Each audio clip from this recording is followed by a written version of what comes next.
Assalamualaikum warahmatullahi wabarakatuh. Perkenalkan, nama saya Mas Darsky. Saya mahasiswa PPG calon guru tahun 2024 gelombang 2 dari Universitas Indraprasta PGRI. Pada video kali ini, saya akan memaparkan hasil kerja saya, yakni ujian tengah semester UTS pada mata kuliah pembelajaran sosial emosional, yakni membuat modul ajar. Sesuai dengan panduan di LMS, untuk UTS mata kuliah ini, mahasiswa diminta untuk membuat modul ajar yang harus mencakup pemilihan topik yang relevan, tujuan pembelajaran yang ingin dicapai, serta strategi pengajaran yang digunakan untuk mengembangkan keterampilan sosial emosional peserta didik. Nah, dari kompetensi sosial emosional ini ada 5 yang harus dimiliki oleh setiap peserta didik. Yang pertama adalah kesadaran diri atau self-awareness, yang kedua adalah pengelolaan diri atau self-management, yang ketiga adalah kesadaran sosial atau social awareness, yang keempat adalah keterampilan sosial atau relationship skill, dan yang kelima adalah pengambilan keputusan yang bertanggung jawab atau responsible decision making. Nah, kelima kompetensi ini yang nantinya akan diintegrasikan ke dalam aktivitas pembelajaran. Nah, pada bagian ini ada kompetensi sosial emosional, kemudian tujuannya apa, dan juga aktivitas pembelajaran, serta skenario di kelas yang harus dilakukan guru itu seperti apa. Pada bagian yang pertama dulu untuk kesadaran diri atau self-awareness, jadi tujuan dari self-awareness atau kesadaran diri ini adalah berfokus pada kemampuan siswa untuk mengenali emosi, kelebihan dan juga kekurangan mereka, dan juga supaya mereka menjadi lebih percaya diri dalam belajar. Pada bagian yang pertama, di sini melalui aktivitas seperti bertukar kabar, kemudian berdoa sebelum dan sesudah belajar. Nah, di mana siswa dilatih untuk merefleksikan diri mereka dan menyadari bahwa proses belajar itu merupakan bagian penting yang memerlukan doa dan juga kesiapan mental. Guru dapat memulai dengan mengajak siswa berdoa bersama, juga menutup pembelajaran juga sama, yakni dengan berdoa tentang merenungkan kembali pengalaman belajar yang sudah mereka lewati.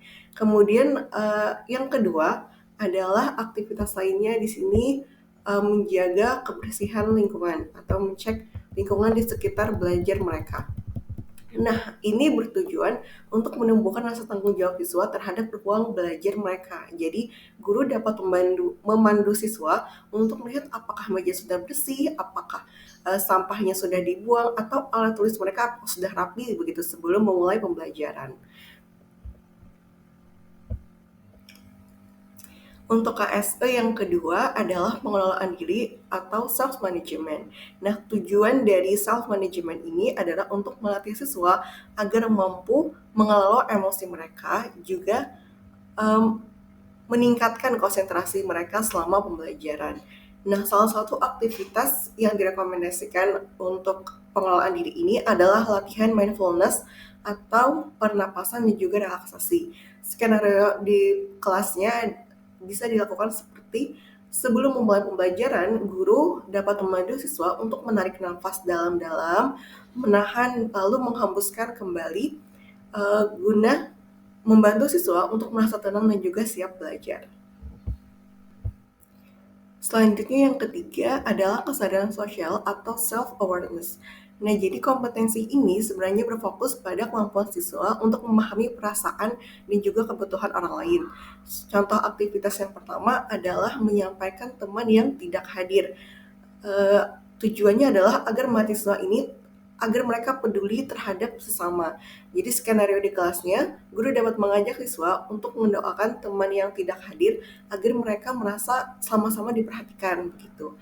Kemudian aktivitas yang kedua adalah kegiatan refleksi pembelajaran. Hal ini juga penting untuk membantu siswa mengevaluasi apa yang sudah mereka pelajari dan berbagi kesan mereka selama proses pembelajaran. Skenario di kelasnya, guru dapat membantu siswa untuk merefleksikan pembelajaran yang sudah mereka lewati seperti apa. Kemudian juga meminta siswa untuk mengisi jurnal refleksi yang sudah disediakan oleh guru. Kemudian KSE yang keempat adalah keterampilan sosial atau relationship skill. Nah, jadi untuk keterampilan sosial ini bertujuan untuk membantu siswa, berarti komunikasi yang baik dengan teman ataupun guru. Kemudian juga mendorong siswa agar terlibat aktif dalam diskusi kelas ataupun di luar kelas begitu. Aktivitas pembelajaran untuk keterampilan sosial ini adalah seperti menjawab pertanyaan yang diberikan oleh guru dan juga berpartisipasi dalam diskusi kelompok. Dengan cara ini, siswa diharapkan terbiasa untuk mengungkapkan pendapat mereka, kemudian menghargai ide atau pendapat dari orang lain, dan juga membangun keberanian mereka dalam berkomunikasi. Selanjutnya yang terakhir adalah pengambilan keputusan yang bertanggung jawab atau responsible decision making. Nah, pada tahap ini, responsible decision making bertujuan untuk melatih siswa dalam membuat keputusan yang tepat, kemudian membantu siswa mengembangkan kemampuan analisis dan juga evaluasi dalam pemecahan masalah, serta mendorong siswa untuk melatih keterampilan komunikasi mereka melalui presentasi. Nah, aktivitas pembelajaran yang dapat dilakukan adalah guru dapat mengajak siswa untuk menganalisis dan juga mengevaluasi hasil pemecahan masalah mereka, serta mengkomunikasikan hasil kerja mereka kepada teman sekelasnya. Nah, dengan cara ini, maka peserta didik itu akan terbiasa mengambil keputusan yang bertanggung jawab berdasarkan pertimbangan yang matang. Pada bagian ini, saya akan menjelaskan integrasi dari aktivitas pembelajaran yang sudah saya sampaikan sebelumnya ke dalam modul ajar saya.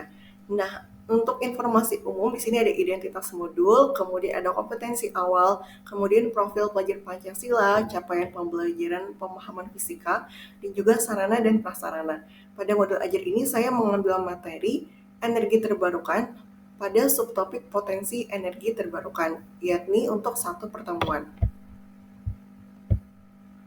Kemudian pada bagian informasi umum ini juga ada profil peserta didik. Jadi di sini ada 36 peserta didik dan saya membaginya menjadi 3 level, ya, level low, median, sama yang high.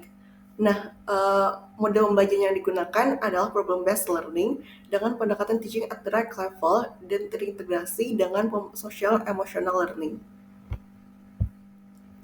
Pada bagian komponen inti, di sini ada tujuan pembelajaran yang saya pilih. Yang pertama adalah peserta didik mampu mengidentifikasi sumber energi terbarukan dan juga sumber energi tak terbarukan yang ada di lingkungan sekitar tempat tinggal mereka. Kemudian yang kedua adalah peserta didik mampu mengevaluasi potensi dan juga masalah ketersediaan energi yang ada di lingkungan sekitar serta dampaknya terhadap sosial, ekonomi, dan juga lingkungan. Kemudian yang ketiga adalah peserta didik mampu mengusulkan upaya implementasi solusi yang berdampak positif bagi masyarakat sekitar dengan mengaitkan konsep energi ini dengan tujuan Sustainable Development Goals. Kemudian di sini juga ada pemahaman bermakna dan juga pertanyaan pemantik yang digunakan dalam kegiatan pembelajaran. Selanjutnya adalah kegiatan pembelajaran. Di sini bagian pendahuluan. Untuk fase 1 dari problem-based learning adalah mengorientasikan peserta didik kepada masalah. Tapi sebelum masuk pada fase 1 ini, siswa diajak dulu untuk orientasi atau pengkondisian awal. Nah, pada tahap ini, guru menerapkan KSE. Misalnya pada bagian awal, guru membuka pembelajaran dengan mengucapkan salam, bertanya kabar, kemudian mengecek kehadiran, dan juga berdoa sebelum mulai pelajaran. Ini masuk pada KSE, kesadaran diri. Kemudian yang kedua, ada siswa diminta untuk mengecek kebersihan mereka dan juga kerapian lingkungan belajarnya. Ini juga termasuk pada pengelolaan diri. Kemudian yang ketiga pada bagian orientasi ini adalah menyiapkan fisik dan fisikis peserta didik, yakni melakukan latihan mindfulness yang tadi termasuk pada bagian pengelolaan diri. Selanjutnya pada bagian ini masih pada fase 1, jadi ada motivasi dan juga persepsi. Nah, pada bagian ini guru memberikan motivasi kepada peserta didik dengan menyajikan suatu permasalahan. Kemudian peserta didik diminta untuk menonton video yang ditampilkan oleh guru dan juga meminta mereka untuk berdiskusi dengan teman sebangku. Nah, pada tahap ini termasuk pada keterampilan sosial emosional, yakni keterampilan sosial. Jadi setelah mereka berdiskusi dengan teman sebangku, nanti guru akan menanyakan kepada siswa apa sih yang sudah mereka tonton dari video tadi. Apakah mereka mampu menemukan permasalahan yang ingin dicari pada hari ini, dan seterusnya. Nah, kemudian setelah itu, guru melanjutkan dengan mengarahkan siswa untuk mengingat kembali materi energi terbarukan, kemudian melakukan diagnostik awal, dan menyampaikan informasi mengenai Cakupan materi, tujuan pembelajaran, dan juga kegiatan yang akan dilakukan. Selanjutnya adalah masuk pada kegiatan inti. Jadi untuk kegiatan inti ini sudah masuk pada fase 2 dari PBL, yakni mengorganisasikan peserta didik untuk belajar. Jadi awalnya dulu siswa diarahkan untuk mengkaji dan juga mempelajari berbagai referensi mengenai sumber-sumber energi. Ini termasuk pada kesadaran diri mereka untuk belajar. Kemudian yang kedua adalah mengarahkan peserta didik untuk mengidentifikasi sumber-sumber energi terbarukan dan tidak terbarukan, permasalahan, dan juga program penanggulangan melalui Sustainable Development Goals. Ini juga termasuk pada kesadaran diri. Lalu setelah itu memberikan kesempatan kepada peserta didik untuk bertanya jika terdapat hal-hal yang belum dipahami. Jadi setelah siswa menggali apa saja materi yang akan dipelajari, mereka dengan kesadarannya untuk menyampaikan jika ada sesuatu yang belum mereka pahami atau mereka kesulitan untuk mencari tahu gitu. Ini termasuk pada pengelolaan diri. Selanjutnya adalah pembagian kelompok di sini melalui TRL seperti pada bagian informasi umum ada 3 kelompok yang nantinya akan dibagi, yakni kelompok level 1, level 2, dan juga level 3. Kemudian selanjutnya setelah guru membagi peserta didik dalam 3 bagian tadi, peserta didik diminta untuk memperhatikan panduan dan juga LKPD yang akan mereka kerjakan. Nah, setiap kelompok di sini akan membuat sebuah karya melalui format yang sudah disediakan, bisa dalam bentuk poster, infografis, ataupun video. Pada bagian ini, kompetensi sosial emosional yang ditanamkan adalah pengelolaan diri, keterampilan sosial, kesadaran sosial, dan juga pengambilan keputusan yang bertanggung jawab, di mana nanti hasil diskusi dan juga kerja kelompok mereka akan mereka presentasikan dalam gallery walk kepada teman sekelasnya. Kemudian pada fase 3 adalah mengorganisasikan siswa ke dalam kelompok belajar. Nah, pada tahap ini siswa akan melakukan gallery walk dengan batas waktu yang telah ditentukan. Kemudian guru juga mengatur apa sih yang harus mereka lakukan begitu. Di sini setiap selama proses gallery walk itu kelompok-kelompoknya dipecah menjadi 2 bagian, ada yang standby di pos, ada juga yang sebagai pengunjung. Nah, pada tahap ini kompetensi sosial emosional yang diterapkan adalah keterampilan sosial, kesadaran sosial, dan juga pengambilan keputusan yang bertanggung jawab. Karena mereka yang di pos, yang standby di pos dan juga yang jadi pengunjung itu sama-sama memiliki tanggung jawab dan juga tugasnya masing-masing. Kemudian pada fase 4 dari PBL adalah membimbing kelompok bekerja dan belajar. Nah, pada tahap ini, setelah mereka selesai melakukan proses gallery wall, peserta didik akan diajak untuk berkumpul kembali, kemudian guru memandu diskusi setiap kelompok agar mereka saling berbagi terkait ilmu apa saja yang sudah mereka peroleh dari pos-pos yang sudah mereka kunjungi. Nah, pada tahap ini siswa diminta untuk berkolaborasi, di mana keterampilan sosial emosional yang diterapkan adalah keterampilan sosial, kemudian pengambil keputusan yang bertanggung jawab. Dan yang terakhir adalah kegiatan penutup.